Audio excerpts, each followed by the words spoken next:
नमस्कार दोस्तों, स्वागत है आपका मैथ बाई उमा में।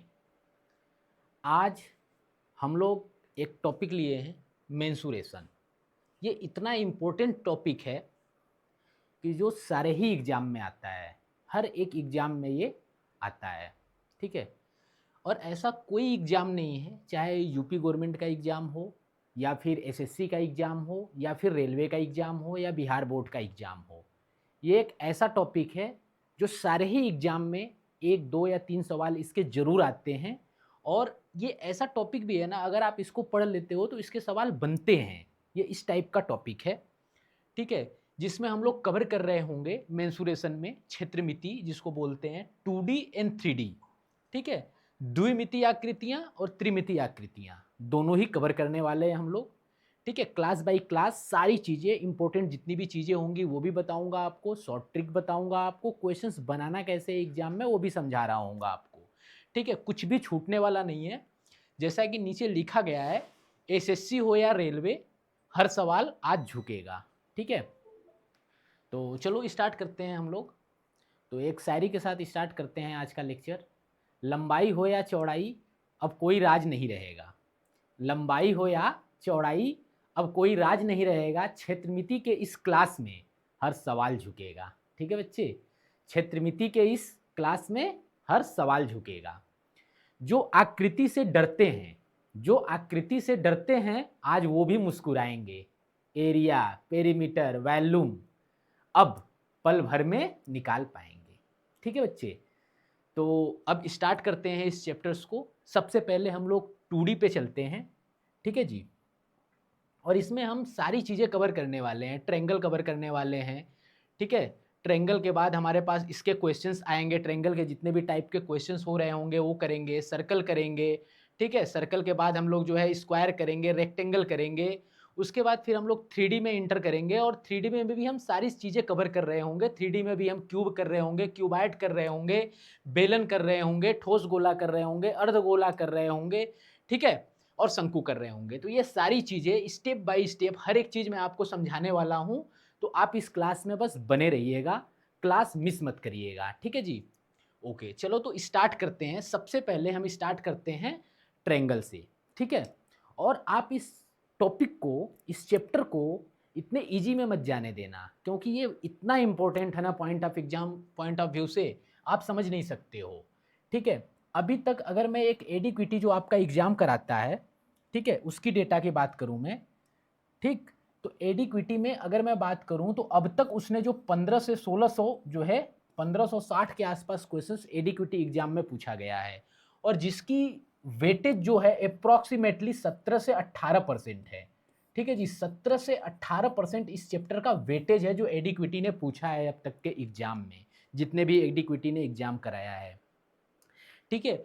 और हर स्टेट लेवल के भी एग्जाम में, किसी भी स्टेट लेवल के भी एग्जाम में अगर आप देखोगे तो 2 से लेकर के 3 क्वेश्चंस, 2 से लेकर के 3 क्वेश्चंस आते ही आते हैं मेंसुरेशन से, ठीक है जी। एक दो पूछ देता है 2D से, एक या दो पूछ देता है 3D से, ठीक है, मिक्स करके पूछता है। अगर अभी मैं आपको कराऊंगा तो सारे एग्जाम का ही क्वेश्चंस उठाऊंगा, तो वो सारी चीज़ें देखना आप, ठीक है। तो चलो स्टार्ट करते हैं। अब ट्रायंगल के साथ हम लोग खेलेंगे, ठीक है। ट्रायंगल के साथ चलते हैं। अब मैं बात करूं कि एक्चुअली में ट्रायंगल होता क्या है। एक्चुअली में ट्रायंगल क्या होता है, तो हमें पता है कि जी 3 भुजाएं होती हैं जिनको मिला करके एक शेप बनाया जाता है। क्या बनाया जाता है बच्चे? 3 भुजा। हमने कहा जी एक भुजा ये है, एक भुजा ये है और एक भुजा ये है। मैंने कहा 3 भुजाओं को मिला करके एक शेप तैयार किया जाता है जिसको हम क्या बोलते हैं? ट्रायंगल बोलते हैं। किसी को कोई दिक्कत है? नहीं दिक्कत होगा। तो इसको हम क्या बोलते हैं? ट्रायंगल। मैंने कहा बेटे ट्रायंगल का जो है शीर्ष है वो 3 शीर्ष होते हैं, वर्टिक्स होते हैं। शीर्ष को क्या बोलते हैं? वर्टिक्स बोलते हैं। तो हमने कहा 3 भुजाएं थी तो 1, 2 और 3 वर्टिक्स होंगे इसके। मैंने कहा वर्टिक्स को पहले को ए दे दिया, दूसरे को बी दे दिया, तीसरे को सी दे दिया। किसी बच्चे को इसमें दिक्कत है? नहीं होगी। मैंने कहा कि जो ट्रायंगल है इसके आंतरिक कोणों का योग, इसके जो ये आंतरिक कोण होते हैं इनका योग 180 डिग्री होता है बेटे। कितना होता है? 180 डिग्री होता है आंतरिक कोणों का योग, ठीक, ट्रायंगल के कितने कोण बन रहे हैं, 1 2 3, तो तीनों कोणों का योग कितना होता है बेटे, 180 डिग्री, जिसको हम कैसे लिख सकते हैं, मैंने कहा कोण ए प्लस कोण बी प्लस कोण सी, ठीक है, 180 डिग्री होते हैं। ठीक, पहला कॉन्सेप्ट हमने समझा। हमने कहा जी ट्रायंगल क्या होता है, ट्रायंगल तीन भुजाओं से मिलकर के बना हुआ एक आकृति है, ठीक है, तीन भुजाओं से मिलकर के बना हुआ एक आकृति है जिसके तीनों आंतरिक कोणों का योग जो होता है वो 180 डिग्री होता है, ये हमने समझ लिया। ठीक है जी, मैंने कहा जी इसको बी के सामने वाली भुजा को हमने कह दिया इसकी लंबाई जो है, इस भुजा की लंबाई वो बी है, कह देंगे। हमने कहा ए के सामने वाले की लंबाई ए है, ठीक है जी, और सी के सामने वाले की लंबाई हमने कह दिया भुजा की लंबाई जो है वो सी है, ठीक है, ये सी है।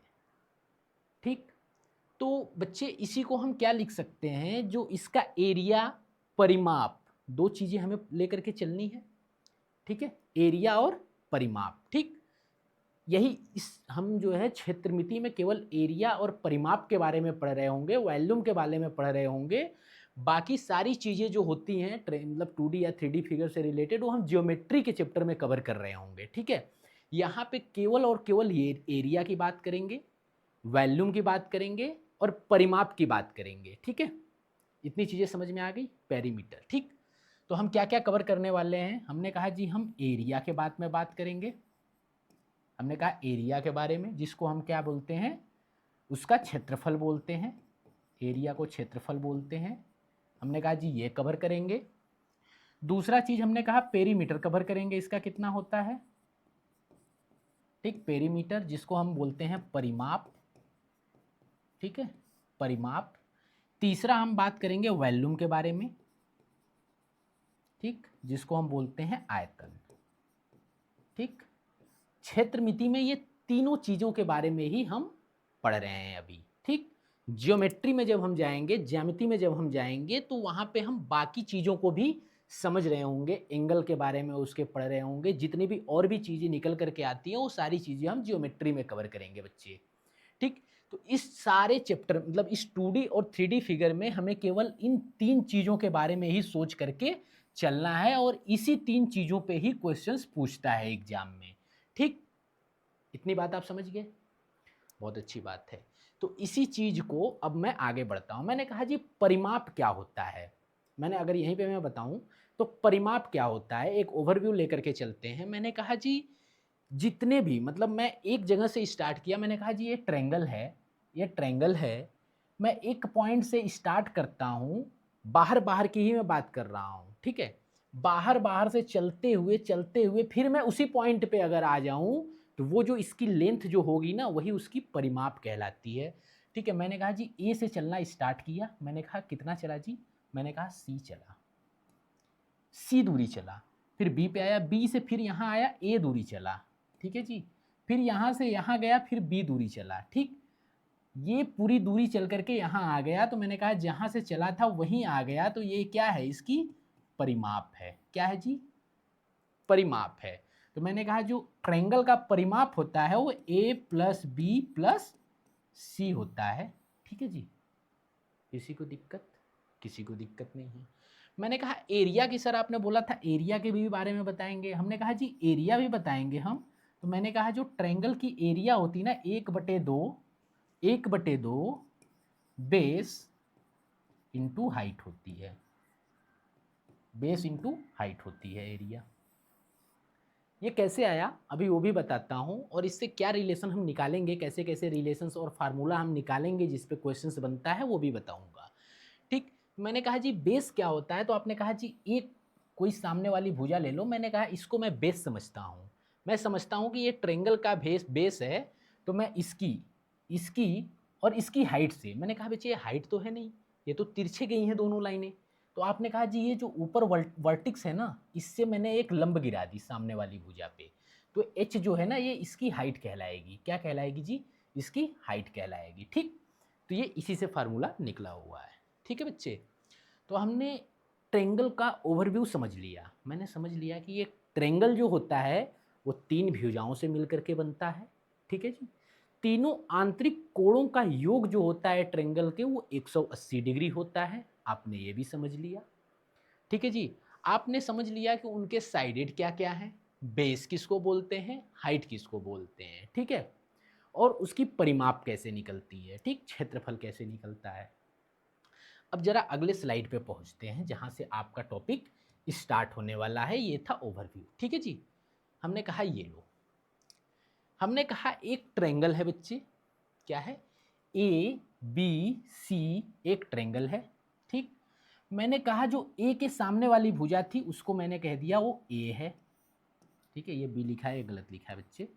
मैंने कह दिया सामने वाली भुजा ए है।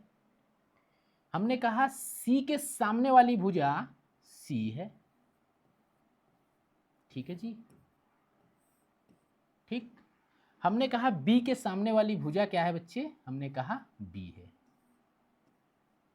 ठीक, कह दिया, कोई दिक्कत। हमने कहा ए से हमने एक लंब गिराया जिसको ये 90 डिग्री का कोण बनाएगा और इसको हमने H1 बोल दिया। क्या बोल दिया बच्चे, H1 बोल दिया। हमने कहा सी वर्टिक्स को अगर मैं पकड़ूं और इससे एक सामने वाली भुजा पे 90 डिग्री का कोण बनाऊं, मैंने कहा ये हमारी H3 हाइट है। क्या है बच्चे, H3 है। मैंने कहा बी भुजा के शीर्ष से सामने सी भुजा वाले पे अगर मैं एक लंब बनाऊं, 90 डिग्री का कोण बनाऊं, मैंने कहा इसको मैंने नाम रखा H2। ठीक है, ये फिगर समझ गए बच्चे। एक ट्रायंगल में हमने ऊपर वाली भुजा से सामने वाली भुजा पे लंब डाल दी। ठीक है जी, लंब डाल दिया तो 90 डिग्री का कोण बनाएगा। तो मैंने कहा जो एरिया होता है बच्चे, जो एरिया होता है वो होता है एरिया 1/2 बेस इंटू हाइट, यही होती है। हमने कहा जी हाँ। हमने कहा जो एरिया है 1/2, हमने कहा बेस क्या है, मैंने कहा बेस क्या है, मैंने कहा अगर इस भुजा को बेस मानते हैं, अगर ये BC मतलब ये जो ए भुजा की लेंथ है इसको मैंने बेस माना तो इसकी हाइट क्या होगी, हाइट होगी H1। मैंने कहा अगर मैंने ए को बेस माना है तो उसकी हाइट क्या है बच्चे, H1। सेम मैंने कहा मैंने बी भुजा को बेस मान लिया, मैंने इस भुजा को बेस मान लिया तो इसकी हाइट क्या है, H2। तो मैंने कहा बेस इंटू हाइट, मैंने कहा base into height, 1/2 base into height, वो भी एरिया का फार्मूला है, उससे भी निकाल सकते हैं। मैंने कहा ना जी, मैं सी वाली भुजा जो है इसको बेस मानूंगा तो इसकी हाइट क्या होगी, H3 होगी। तो मैंने कहा सी वाली भुजा को अगर बेस मान रहे हो तो हाइट H3 होगी। क्योंकि ये तीनों ही एरिया के फार्मूले हैं तो तीनों आपस में इक्वल होंगे, तीनों आपस में इक्वल होंगे। आपने कहा जी। तो हमने कहा A into H1, B into H2, C into H3। मैंने कहा A into H1, B into H2, C into H3। ये दो इधर जाएगा तो ये दो एरिया के बराबर होंगे जो कि कांस्टेंट होगा, जो कि एरिया कांस्टेंट होगा हमेशा, क्योंकि सेम ही है ट्रायंगल।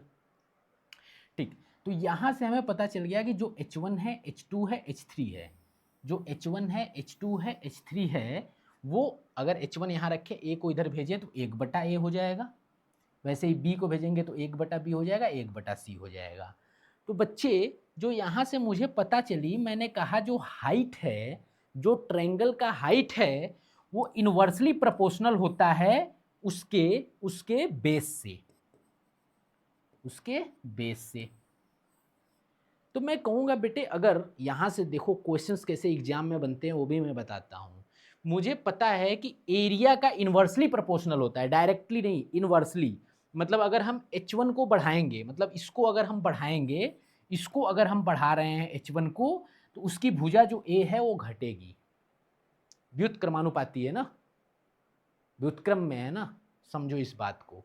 ठीक, मैंने कहा अगर मैं H1 को बढ़ा रहा हूं तो उसकी भुजा की लंबाई घटेगी।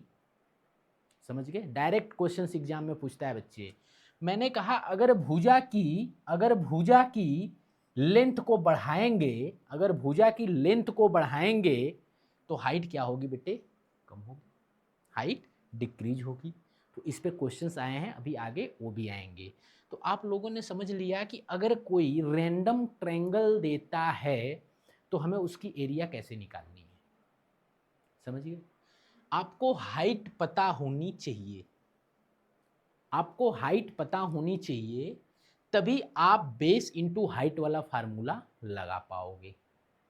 ठीक है, अगर आपको हाइट नहीं पता है तो उसके लिए आप क्या करोगे, तो हम नेक्स्ट पे आते हैं। नेक्स्ट हमारा होता है हीरोज फार्मूला। ठीक है, ट्रायंगल में हीरोज फार्मूला। अगर मुझे हाइट पता नहीं है और मुझे एंगल दिया नहीं है, एक रैंडम ट्रायंगल अगर मेरे सामने रख देता है एग्जामिनर और बोलता है कि भाई इसकी एरिया बताओ, भुजा दे दिया आपको और पूछ दिया इसकी एरिया बताओ, तो उसके लिए हम हीरोज फार्मूला लगा सकते हैं। हीरोज फार्मूला एक्चुअली में क्या होता है जी, S minus A, S minus B, S minus 3 square root में। ठीक है, अब एस क्या होता है, मैंने कहा जी ट्रायंगल का हमने बताया था कि परिमाप जो होता है वो ए प्लस बी प्लस सी होता है।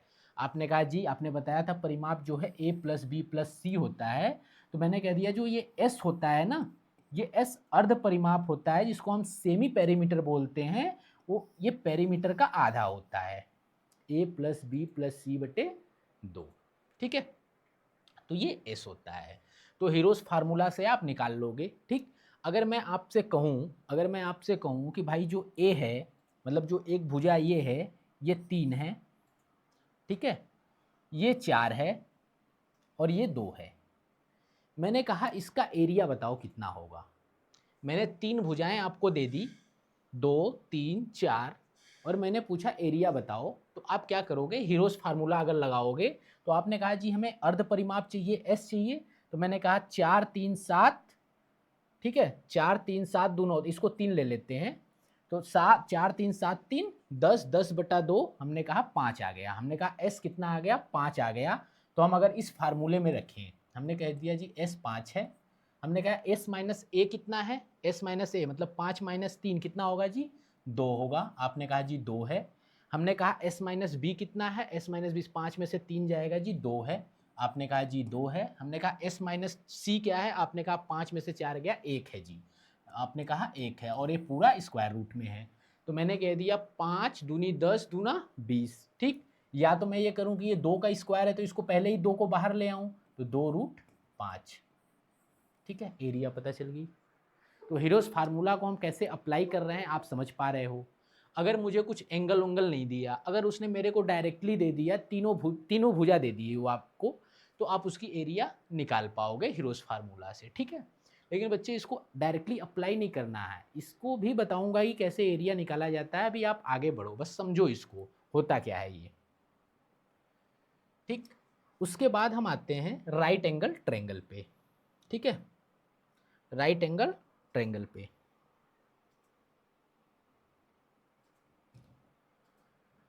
ठीक है, अब मैं समझते हैं राइट एंगल ट्रायंगल होता क्या है। पहला ट्रायंगल राइट एंगल ट्रायंगल।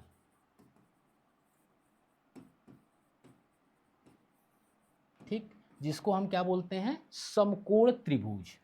क्या बोलते हैं हिंदी में, समकोण त्रिभुज।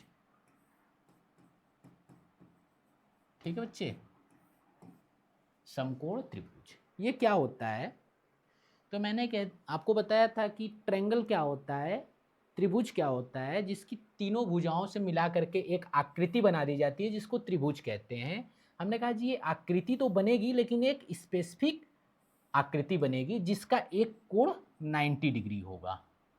ठीक है, जिसका एक कोण 90 डिग्री होगा।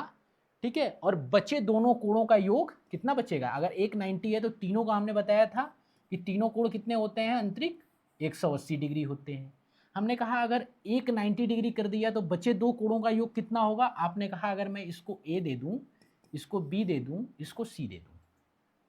ठीक है, तो हमने कहा अगर मैंने बी को 90 डिग्री कर दिया है तो कोण ए प्लस कोण सी ये कितना होगा, 90 डिग्री होगा। ठीक, और कोण बी भी कितना होगा, 90 डिग्री होगा। तो बच्चे जो समकोण त्रिभुज होता है जिसका एक कोण 90 डिग्री होता है और बचे दोनों कोणों का योग 90 डिग्री होता है, ऐसे त्रिभुज को हम समकोण त्रिभुज कहते हैं। ठीक है, अब इसकी खासियत क्या होती है ये समझो। हमने कहा, अब पढ़ क्या रहे हैं, हमने कहा कि हमें पहले परिमाप निकालनी होती है त्रिभुज की। ठीक है, दूसरा क्षेत्रफल निकालना होता है।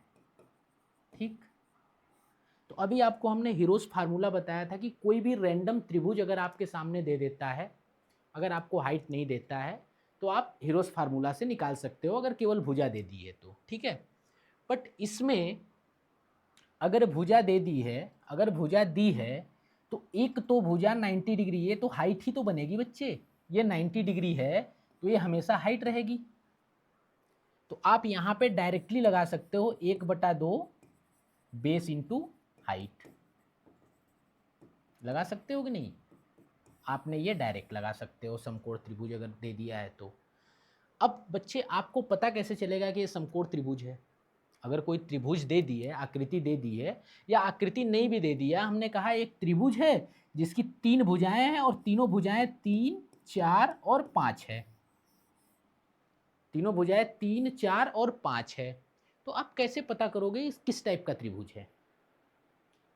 पता कर पाओगे आप? नहीं।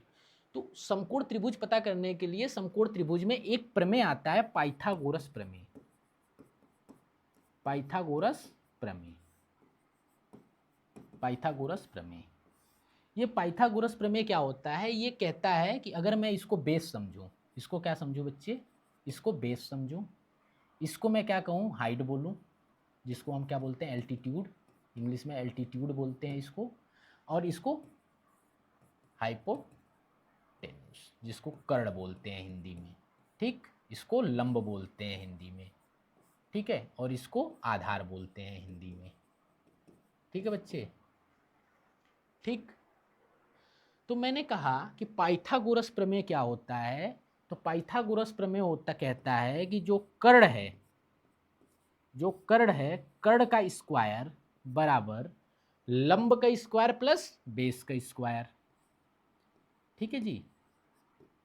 लंब का स्क्वायर प्लस आधार का स्क्वायर, आधार का स्क्वायर, ठीक। ये बराबर होते हैं, मतलब लंब का स्क्वायर प्लस आधार का स्क्वायर कर्ण के स्क्वायर के बराबर होगा, ये पाइथागोरस प्रमेय कहता है।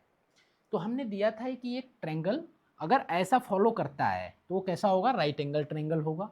मैंने कहा 3, 4, 5 मैंने आपको दी थी तीनों भुजाएं, तो क्या ये राइट एंगल ट्रायंगल है क्या? आपने कहा जी देख लेते हैं, चेक कर लेते हैं। मैंने कहा जी ये 5 का स्क्वायर, अगर मैं लंब को 3 रखूं तो ये 3 का स्क्वायर, आधार 4 है मेरा तो ये 4 का स्क्वायर। मैंने कहा 5 का स्क्वायर 25 है, 3 का स्क्वायर 9 प्लस 4 का स्क्वायर 16।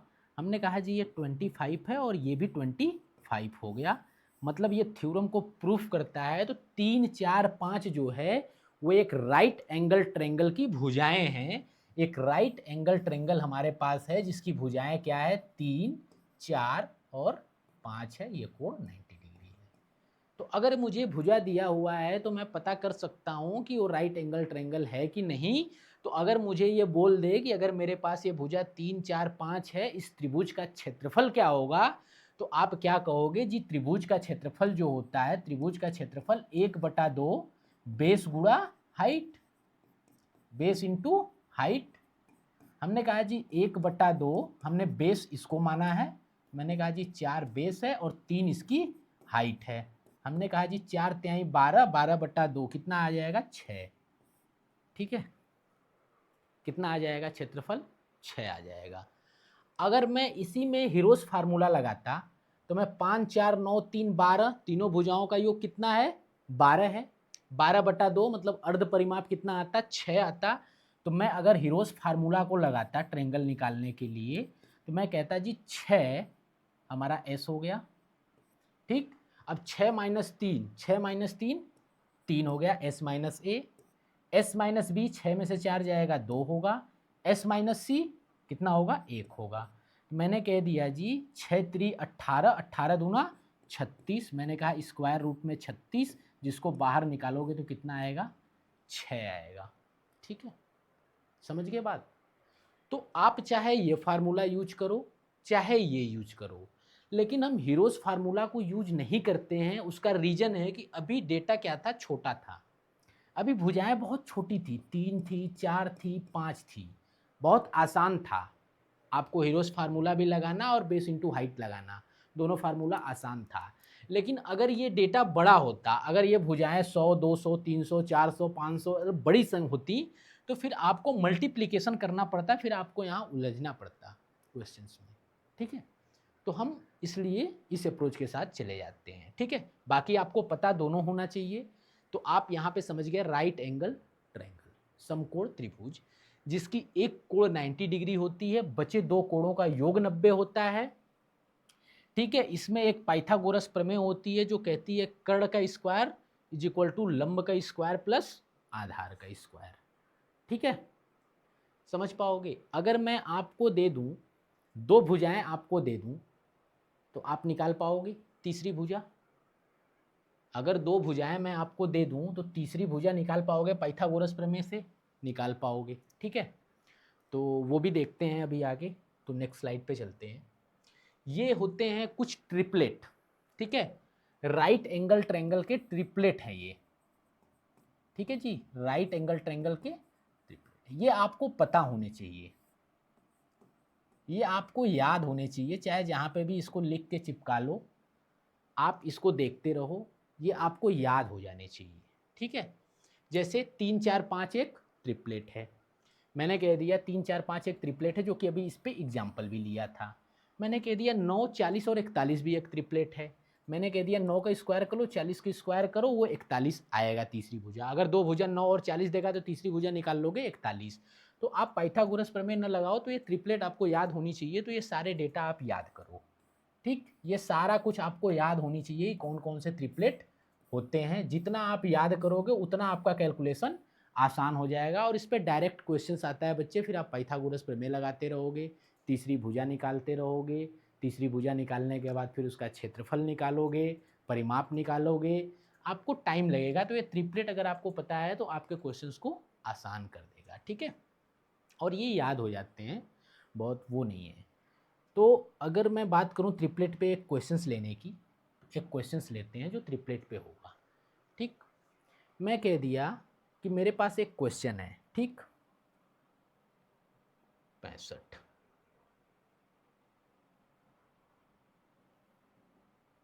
ठीक है, मैंने कह दिया मेरे पास दो भुजाएं दी हुई हैं। ठीक है, ये डेटा गड़बड़ है। ठीक, 65 126 65। ठीक, हमें कह दिया कि एक त्रिभुज के 3 साइड पता है, क्या क्या है, 65 है, ठीक, 126 है और 65 है। ठीक, अब वो मेरे से पूछ लिया कि इसका क्षेत्रफल क्या होगा। ठीक, तो इस त्रिभुज को तो पहले क्या कहते हैं, पहले उसको मैं आपको बता दूं, जिसकी दो भुजाएं बराबर है। ठीक, उसको हम समद्विबाहु त्रिभुज कहते हैं, समद्विबाहु त्रिभुज। ठीक, ये किसको बोलते हैं, जिस त्रिभुज की दो भुजा बराबर हो। ठीक है, जिस त्रिभुज की दो भुजा बराबर हो उसको हम कहते हैं समद्विबाहु त्रिभुज। ठीक है, अब इस पे थोड़ा सा कर लेते हैं हम क्वेश्चंस भी। ठीक, मैंने कहा ये भुजा 3 है, ये भुजा 3 है।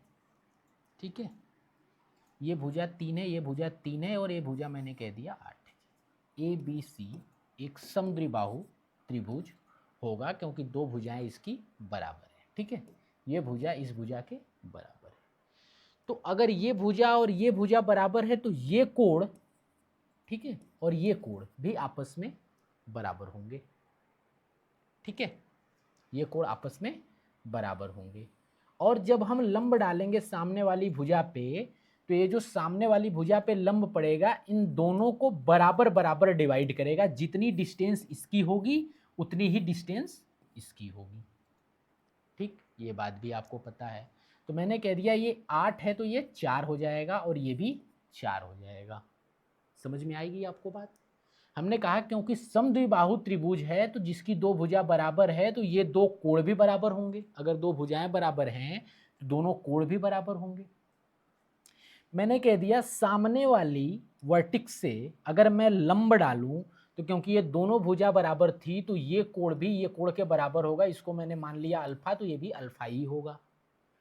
तो ये अल्फा है, तो ये सामने वाली भुजा पे 90 डिग्री जब ये बनाएगा, ये 90 डिग्री बनाएगा, तो ये दोनों को भी बराबर बराबर डिवाइड करेगा। समद्विबाहु त्रिभुज की ये वो है, ठीक है, कैरेक्टरिस्टिक्स। तो अब मुझे पता चल गया कि जी 8 था तो ये 4 हो गया, और ये 90 डिग्री है और ये 3 दिया हुआ है, तो ये वाली भुजा हमें पता चल जाएगा 5 है। ठीक, तो इस चीज को भी आप समझ गए कि समद्विबाहु त्रिभुज क्या है और इसको हम कैसे निकाल रहे हैं। ठीक है बेटे, आ जाओ।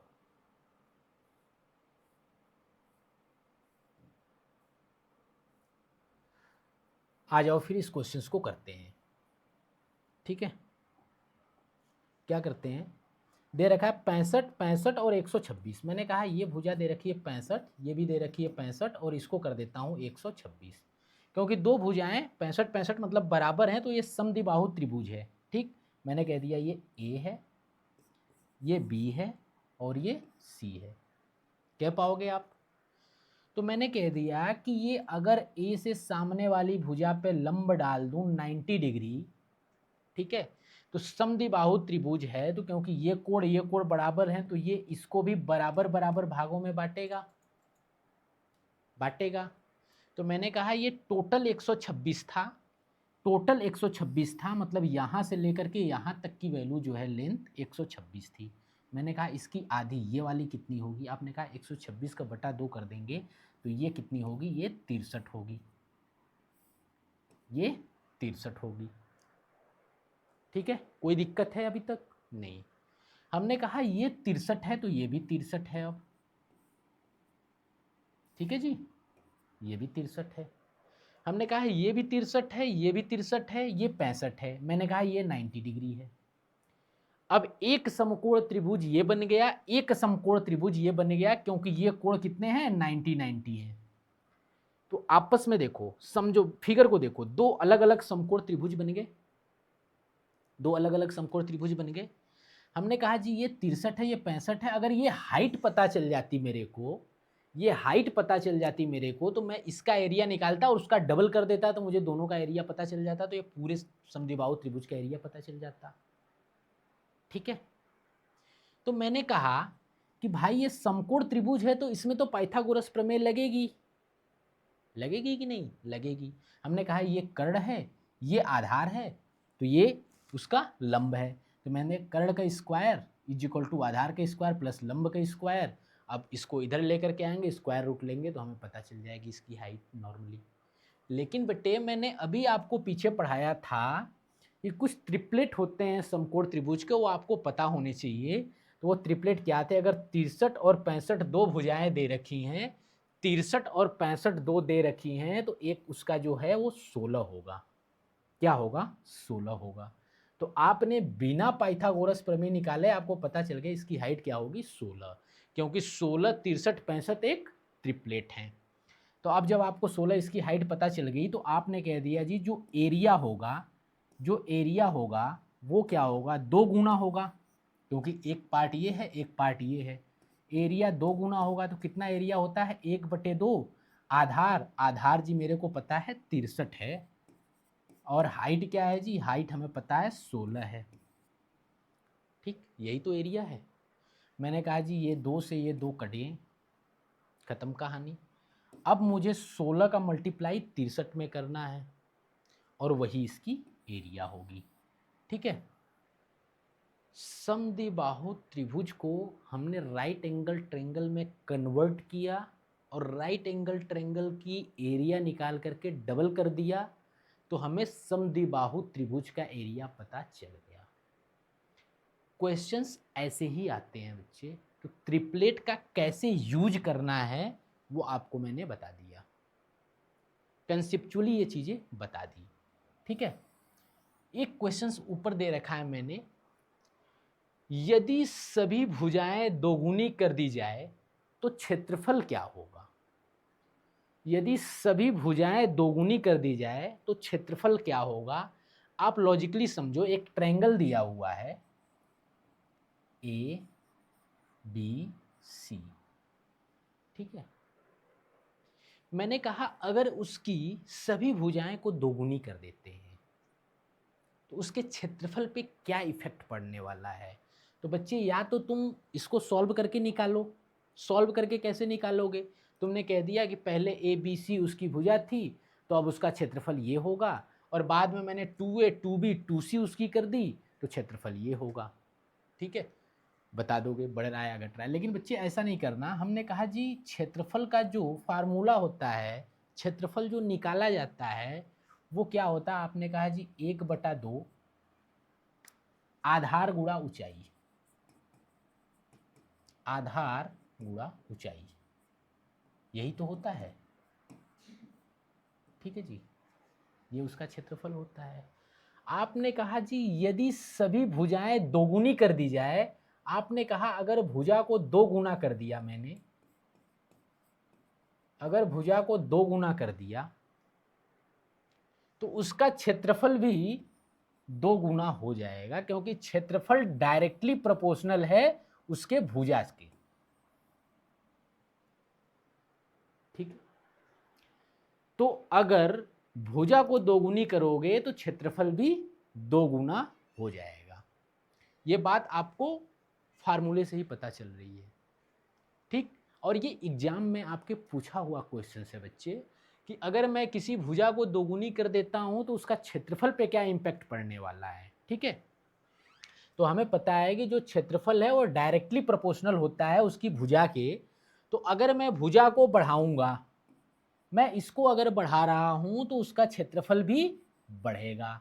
अगर मैं भुजा को घटाऊंगा तो उसका क्षेत्रफल भी घटेगा। ठीक है, ठीक है ना। ओके, चलो आगे बढ़ते हैं। ठीक है, अब यहाँ पे आते हैं। अब दे रखा है कि बेस अगर 20 सेंटीमीटर है, हाइट 12 सेंटीमीटर है, तो उसका एरिया कितना होगा। एक ट्रायंगल आपको दे दिया, ट्रायंगल क्या दे दिया, ए बी सी। कह रहा है कि उसका बेस कितना है, 20 सेंटीमीटर। तो मैं कहता हूं कि ये बेस है 20 सेंटीमीटर, ये आपको दिया है। फिर कह रहा है कि इसकी हाइट भी आपको मैं बता रहा हूँ 12 सेंटीमीटर है। मैंने कहा जी हाइट ये होती है, ये कह रहा है कि ये कितना है, 12 सेंटीमीटर है। ठीक है, 12 सेंटीमीटर है। तो कह रहा है कि एरिया कितनी होगी। मैंने कहा जी एरिया का जो फार्मूला होता है वो 1/2 बेस इंटू हाइट, यही तो होता है। तो हमें पता है कि 1/2 बेस कितना दे रखा है जी, बेस दे रखा है 20, और हाइट कितनी दे रखी है जी, हाइट दे रखी है 12। हमने कहा 2 दहा में 20 10 बार जाएगा, और 12 दहा में 120। कोई दिक्कत है बच्चे? नहीं। तो आपको ट्रायंगल की चीज़ें समझ में आने लगी हैं अब तक कि ट्रायंगल में एक्चुअली में क्या क्या चीज़ें दे रखा है, और क्या हमसे पूछेगा। पूछेगा क्या, आपसे पूछेगा क्षेत्रफल क्या होगा या परिमाप क्या होगा। जितने भी 2D फिगर आपके हैं, जितने भी 2D फिगर हैं, वो सब में आपसे यही पूछेगा कि उसका क्षेत्रफल कितना होने वाला है और परिमाप कितना होने वाला है। ठीक है, जब हम 3D फिगर में इंटर करेंगे, जब हम 3D फिगर में इंटर करेंगे तो यहाँ पे आपसे वो पूछेगा उसका आयतन कितना होने वाला है।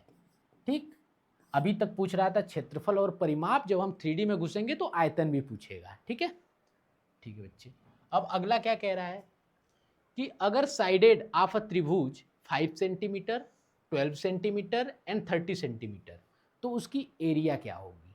ठीक है, उसकी एरिया क्या होगी। तो हमने कह दिया तीनों दे रखा है, 5 12 और 13 एरिया पूछा है। मैंने कहा ये मुझे 5 12 और 13 देख करके लग रहा है कि ये एक ट्रिपलेट है। क्या है, एक ट्रिपलेट है। 5 12 13 ट्रिपलेट है, इसका मतलब ये क्या है, समकोण त्रिभुज है,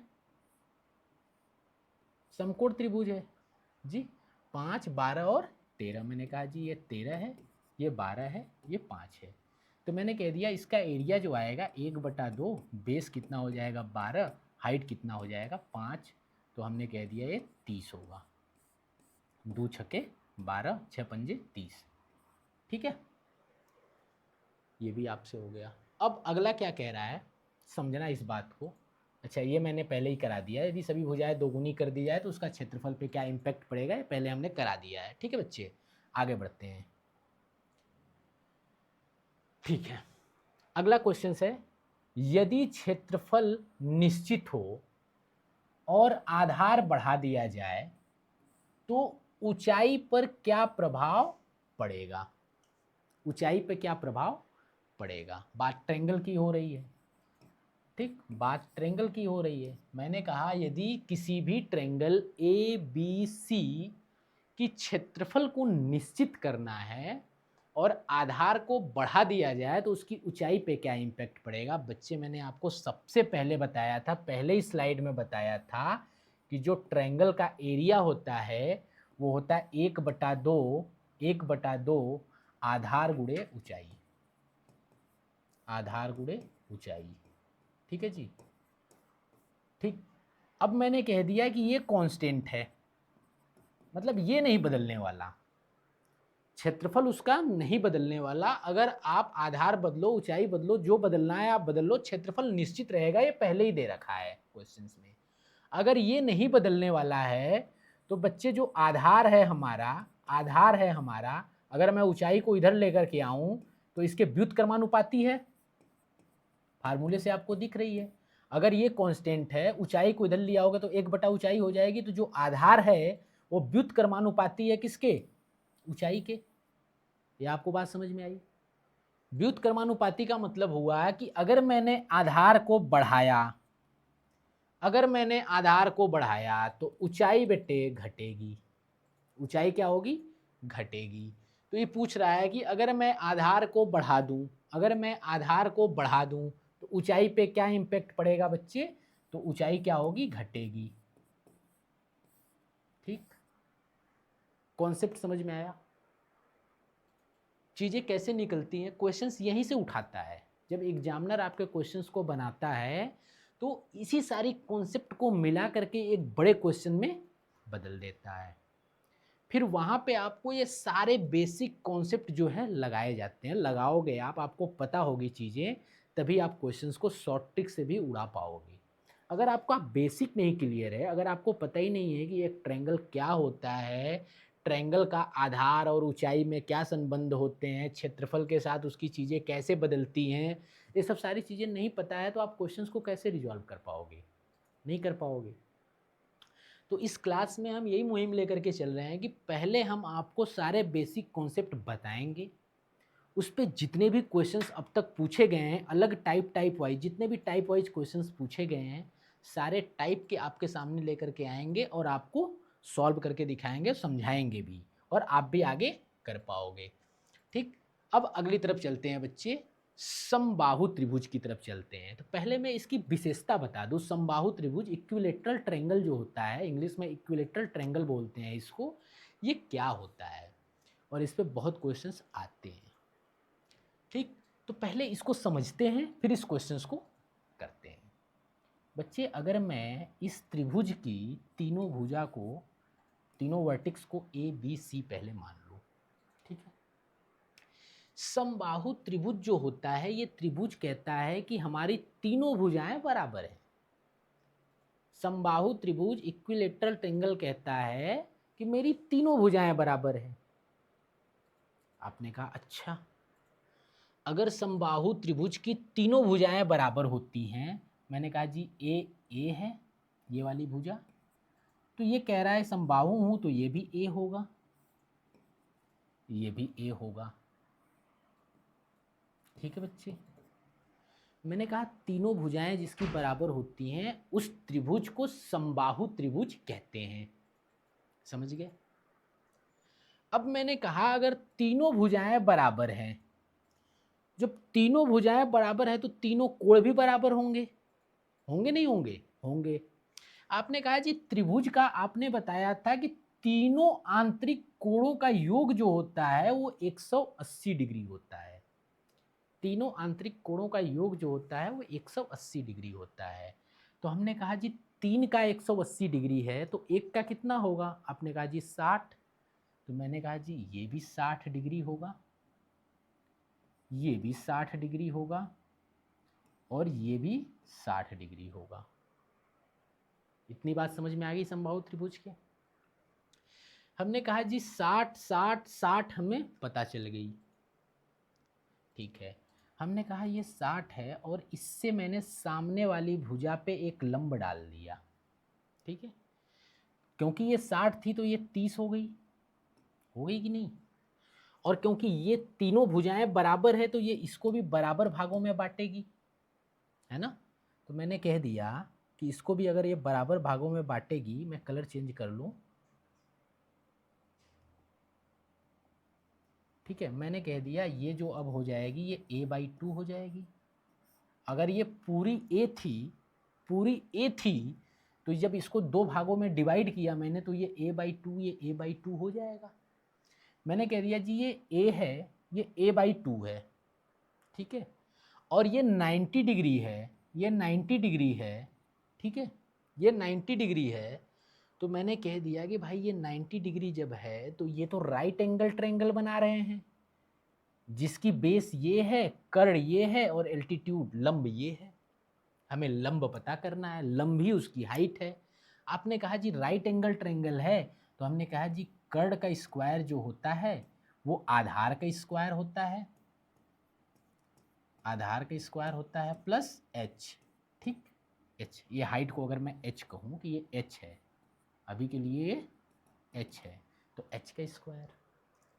आपने कहा जी h का स्क्वायर है वो होगा, इसको इधर लेकर के आते हैं, इसको इधर ले आते हैं, तो आपने कहा जी ये इधर आए, ये इधर रहता है, इसको इधर लेके आते हैं। आपने कहा जी a² में से a²/4 को घटा देंगे। तो हमने कहा 4a² में से a² घट गया तो आपने कह दिया जी ये 3a²/4 आएगा h² की वैल्यू। तो h की वैल्यू क्या आएगी? हमने कहा जी स्क्वायर रूट में लिखो 3a²/4। हमने कहा जब स्क्वायर रूट से बाहर निकालोगे तो a² है तो बाहर a आ जाएगा, 4 है तो बाहर 2 आ जाएगा और ऊपर √3 बचेगा। तो हमने कह दिया जी हाइट मेरे को पता चल गई, हाइट मेरे को पता चल गई ये a√3/2 है। ठीक है, हाइट पता चल गई मेरे को। ठीक, जब हाइट मेरे को पता चल गई तो मैं इस वाले पार्ट का क्षेत्रफल तो निकाल ही सकता हूँ, उसका 2 गुना कर दूंगा तो ये पूरे का क्षेत्रफल हमें पता चल जाएगा, है ना? तो मैंने कहा जी जो समबाहु त्रिभुज का क्षेत्रफल जो है, मैं क्षेत्रफल एक का निकालूं अगर, तो मैंने कह दिया जी 1/2, आधार मेरे पास a/2 है और ऊंचाई मेरे पास a√3/2 है। ठीक, तो ये कितना होगा? मैंने कह दिया जी ये हो जाएगा a²√3/ हमने कह दिया 2 दूनी के 4 दूनी के 8। ठीक है जी, ये एक पार्ट का क्षेत्रफल हुआ, ये एक पार्ट का हुआ। ये ट्रायंगल ठीक है, ये ट्रायंगल A, इसको हमने कह दिया D। तो ये ट्रायंगल किसका है? A, ट्रायंगल A, D और C का है। हमने कह दिया इसका अगर डबल कर दूंगा मैं तो ABC का एरिया पता चल जाएगा। तो आपने कहा जी हाँ, तो मैंने कह दिया जो ABC ट्रायंगल है इसकी एरिया होने वाली है 2 गुणा ऑफ दिस a²√3/8। ठीक है, हमने कहा जी 2 से 4 बार जाएगा तो जो फाइनल आएगा वो आएगा a²√3/4 एरिया। ठीक है जी, तो समबाहु त्रिभुज का एरिया मेरे को पता चल गया। किसी बच्चे को दिक्कत है? नहीं दिक्कत है। समबाहु त्रिभुज का एरिया पता चल गया। मैंने कहा जी इसका परिमाप क्या होगा? आपने कहा जी परिमाप a + b + c होता है, तो तीनों भुजाएं a है। तो मैंने कहा जी परिमाप तो और आसान है मेरे को बताना। हमने कहा जी परिमाप a + a ही होने वाली है, ये 3a होने वाली है। ठीक है, तो मैंने कह दिया जी समबाहु त्रिभुज का जो परिमाप है वो 3a है और जो एरिया है वो a²√3/4 है। ठीक, अब इसी पे क्वेश्चंस दिया है। क्वेश्चंस क्या दिया है? यदि समबाहु त्रिभुज की भुजा 6 सेंटीमीटर है तो उसकी ऊंचाई क्या होगी? तो क्षेत्रफल और ऊंचाई दोनों क्या क्या होंगी? ठीक, आपने कहा जी अब तो मैं कर ही दिया इसको। आपने कह दिया कि इसकी एक भुजा 6 है, तो जी समबाहु त्रिभुज है तो तीनों भुजाएं 6 6 6 होने वाली हैं। होने वाली है, नहीं होने वाली हैं? आपने कहा जी ये भी 6 होने वाली, ये भी 6 होने वाली, ये भी 6 होने वाली है। तो जो क्षेत्रफल आएगा इसका, ठीक है, जो क्षेत्रफल आएगा इसका वो 6 का स्क्वायर रूट 3/4। तो आपने कहा जी जो क्षेत्रफल आएगा वो 6 का स्क्वायर गुणा रूट 3/4, तो ये हो जाएगा 6 6 का 36, 4 9 36, तो 9√3 आएगा। आपने कहा जी ऊंचाई क्या होगी, तो हमने अभी निकाली थी ऊंचाई कितनी निकल करके आएगी, a√3/2। तो हमने कहा जी जो ऊंचाई होगी वो होगी a√3/2। तो ये निकल करके कितनी आ जाएगी, 6 6 3 2 से भाग दे हुए, 2 3 6 3√3। तो एरिया 9√3 निकल करके आ गया और उसका हाइट कितनी निकल करके आ गई, 3√3।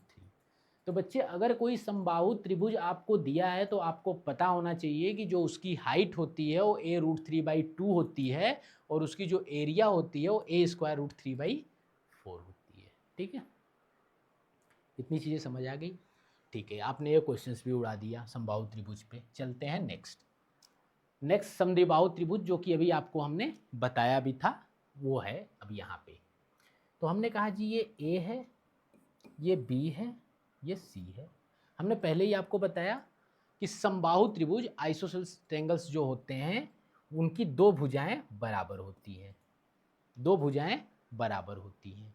तो हमने कहा जी दो भुजाएं अगर इसकी बराबर है, आपको बताया भी था, हमने कहा जी ये भुजा A है, ये भुजा A है। मैंने मान ली कि ये भुजा A है, ये भुजा भी A होने वाली है। ठीक है जी, हमने कहा ये भुजा A है, ये भुजा ये है।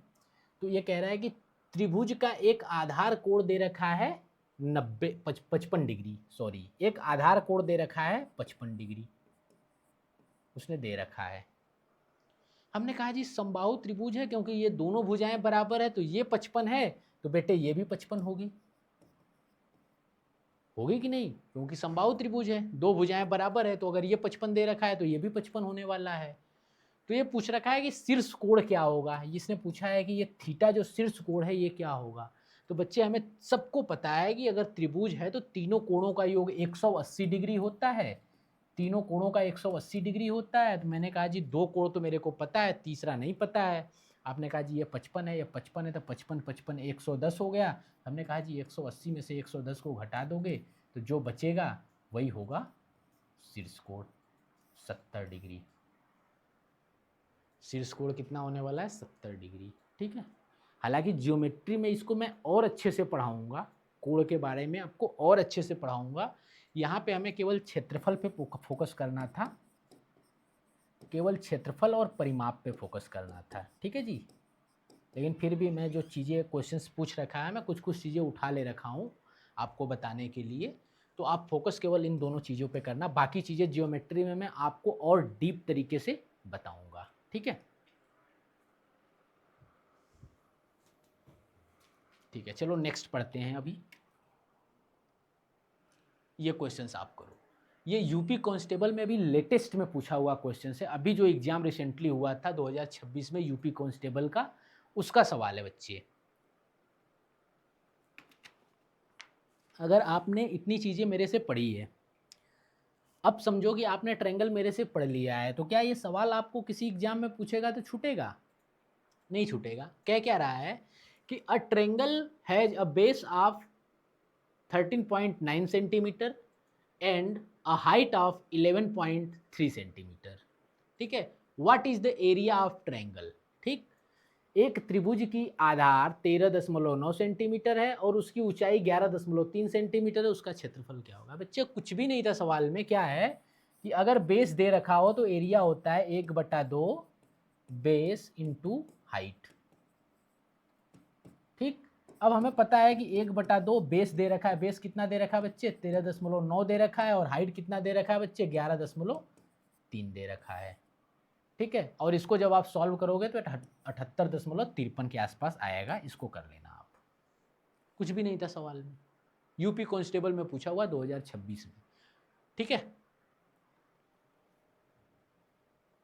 चलो एक और क्वेश्चंस, लाजवाब क्वेश्चन है, 2017 में आया हुआ है, यूपीएसआई में पूछा हुआ है क्वेश्चन है। यूपीएसआई बच्चे दरोगा का जो पेपर 2017 में हुआ था उसमें ये क्वेश्चंस पूछा है, बड़ा ही लाजवाब क्वेश्चंस है, आप इसको करने को ट्राई करो। देखो क्या कह रहा है question, in a triangle that length of one side is 5 centimetre and the difference of between the length of the others two sides is 1। ठीक है, तो आपसे पूछ रहा है कि एरिया क्या होगा अगर एक त्रिभुज में एक भुजा की लंबाई 5 सेंटीमीटर और अन्य दो भुजाओं की लंबाई का अंतर 1 सेंटीमीटर है। यदि त्रिभुज की परिमाप दे रखा है 20 सेंटीमीटर, बच्चे त्रिभुज की परिमाप कितना दे रखा है, 20 सेंटीमीटर दे रखा है, तो उसका क्षेत्रफल पूछ रहा है, उसका क्षेत्रफल पूछ रहा है। देखो क्वेश्चंस को कैसे बनाते हैं। मैंने कहा एक ट्रायंगल दे रखा है, क्या दे रखा है, एक ट्रायंगल दे रखा है। ठीक, हमने कहा ABC एक ट्रायंगल है, कोई दिक्कत है बच्चे। आपने कहा जी एक भुजा दे रखा है 5 सेंटीमीटर, एक भुजा दे रखा है 5 सेंटीमीटर, हमने कहा दिया जी ये 5 सेंटीमीटर दे रखा है। क्वेश्चंस कह रहा है कि बचे हुए दो अन्य भुजाओं का जो अंतर है ना वो कितना है, 1 है। ठीक है, और उसका परिमाप कितना है, 20 है। तो आपने कहा जी परिमाप जो होता है, परिमाप होता है A plus B plus C तीनों भुजाओं का योग, जो कि दे रखा है कितना, 20। और कह रहा है कि एक भुजा 5 सेंटीमीटर है तो बचे दो भुजाएं, एक 5 है तो बचे दो भुजाएं का योग कितना होगा बच्चे, आपने कहा जी 15 होगा। मतलब ये दो भुजाएं हैं ना, इन दोनों भुजाओं का योग 15 है। क्वेश्चंस कह रहा है कि इन दोनों भुजाओं का अंतर जो है वो 1 सेंटीमीटर है। मैंने कहा बच्चे 15 है और अंतर 1 आना चाहिए, तो कैसे ब्रेक करोगे। हमने कहा जी जो 15 है ना इसको मैंने दो पार्ट में ब्रेक कर दिया, 8 और 7। 8 और 7 में ब्रेक कर दोगे तो 8 माइनस 7 1 आएगा, आ रहा है। आपने कहा जी, तो मैंने कह दिया ये 8 मान लो, ये 7 मान लो। ठीक है, तो अब इसका क्षेत्रफल निकालना है। अब तो निकल जाएगा। आपने कहा जी हीरोज फार्मूला लगा देते हैं। हीरोज फार्मूला जब लगाएंगे तो हीरोज फार्मूला कहता है कि अर्ध परिमाप, तो अर्ध परिमाप बेटे ABC तीनों दे रखा है 20, तो 20 का आधा 10, तो आपने कहा जी S 10 है। S माइनस A कितना है, आपने कहा जी S माइनस A जो है वो 10 में से 5 जाएगा 5 है। S माइनस B आपने कहा 10 में से 8 जाएगा 2 है। S माइनस C आपने कहा 10 में से 7 जाएगा 3 है। ठीक है, हमने कह दिया कि ये अब आ गया क्षेत्रफल। इसको बाहर निकालते हैं बच्चे, तो 10 दूना के 20, 20 त्याई 60, 60 पाँचे कितना हो गया, 300। कितना हो गया बच्चे, 300। 300 का मतलब 100 गुणा 3, 100 गुणा 3, और 100 एक परफेक्ट स्क्वायर है तो बाहर आएगा तो कितना आएगा, 10। तो हमने कहा जी ये 10√3 है। क्या कोई ऑप्शन है 10√3 सेंटीमीटर स्क्वायर में। हमने कहा जी हाँ 10√3 सेंटीमीटर, ऑप्शन नंबर बी जो कि करेक्ट है। ठीक है, यूपीएसआई के बच्चे क्वेश्चंस। अच्छा, आप इसको ब्रेक अगर नहीं कर पा रहे हो, आप इतना नहीं सोच पा रहे हो, तो आप इस सवाल को कैसे करते। आपने ये सोचा कि अगर मैं ब्रेक ना कर पाऊँ, अंतर कुछ और दे देता, डिफरेंस कुछ और दे देता, मैं कैसे ब्रेक करता, या डेटा बड़ा होता तो मैं कैसे ब्रेक कर रहा होता इसको। तो बच्चे फिर आप बेसिक अप्रोच को अगर आप समझो, बेसिक अप्रोच को समझो। हमने कह दी दो भुजाएं, हमें पता है दो भुजाओं का योग कितना है, 15 है, पता है। तीनों भुजाएं 20 दी थी, दो भुजाओं का योग हमें पता है 15 है। आपने कहा जी, हमने कहा कि इनका डिफरेंस कितना है, 1 है। हमने कहा अगर इनका योग 15 है, अगर इनका योग कितना है बेटे, योग कितना, B प्लस C 15 दे रखा है, क्वेश्चन से ही पता चल रहा है। हमने कहा इसका डिफरेंस भी दे रखा है B माइनस C, कितना दे रखा बच्चे, 1 दे रखा है। ठीक है, मैंने कहा जोड़ दो दोनों को। आपने कहा जब जोड़ेंगे तो प्लस माइनस ये तो कट गया, ये B और B कितना हो गया, 2B, और ये कितना हो गया 16, तो बेटे B कितना हो गई, 8 हो गई। जब B हमारा 8 हो गई बच्चे, तो B को 8 रखोगे, 8 इधर जाएगा तो C कितना आ जाएगी बच्चे, 7 आ जाएगी। तो ये B और C हमें पता था, छोटा डेटा था तो हमने निकाल ली, भाई 15 है और 1 का डिफरेंस है तो 8 और 7 में ही तो 15 होने हैं, 8 7 15, डिफरेंस 8 में से 7 जाए 1 आ गया, तो हम तो ब्रेक कर दिए, लेकिन एक्चुअली में ब्रेक कैसे होता है वो ऐसे होता है बेटे, ये कॉन्सेप्ट है ब्रेक करने का। अगर दोनों का योग दे रखा है, दोनों का डिफरेंस दे रखा है, तो हम इसको हमें दो वेरिएबल है ना, दोनों का योग और डिफरेंस पता है, दो वेरिएबल हमारे पास है, दोनों की वैल्यू हम निकाल लेंगे। ठीक है, तो ये एक कॉन्सेप्ट था। आप देखो कैसे क्वेश्चंस पूछा ट्रायंगल पे। आपने सब कुछ पढ़ा था, आपने एरिया निकालने पढ़ा था, आपने परिमाप पढ़ा था, आपको सब कुछ पता था, और क्वेश्चंस को देखो कैसे बनाया एग्जामिनर ने, है ना। तो आपको अगर चीज़ें पता है तो आप सॉल्व कर पाओगे क्वेश्चंस को। क्लास में हम ये सारे क्वेश्चंस कवर कर रहे होंगे, जितने भी टाइप्स के वृत्त पे क्वेश्चंस आए होंगे उस क्वेश्चंस को हम टच करेंगे। ठीक है, रेक्टेंगल हमारा है, स्क्वायर हमारा है, रेक्टेंगल और स्क्वायर पे अब तक एग्जाम में जितने क्वेश्चंस पूछे हैं वो सारे क्वेश्चंस करेंगे। उसके बाद फिर हम बच्चे जो है हमारे पास पॉलीगन होता है, पॉलीगन के बारे में पढ़ेंगे। उसके बाद फिर हम जो है आगे 3D पिक्चर में चले जाएंगे। ठीक है, तो ठीक है।